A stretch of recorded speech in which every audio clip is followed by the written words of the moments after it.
ទាំងអស់គ្នាប្រុងប្រៀបគោរពភ្លេងជាតិនៃព្រះរាជាណាចក្រកម្ពុជា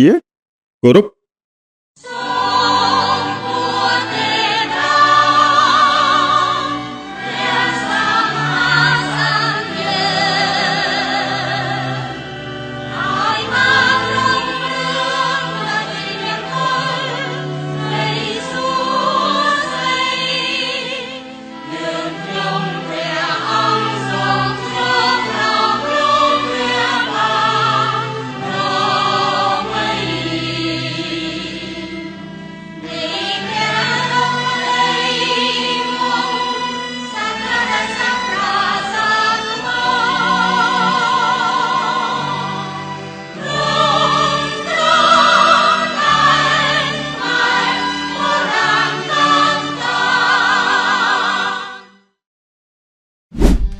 សាលាភុវិជ្ជាមនីជោតនាំមកនៅវិន័យគុណភាពនិងឧត្តមភាព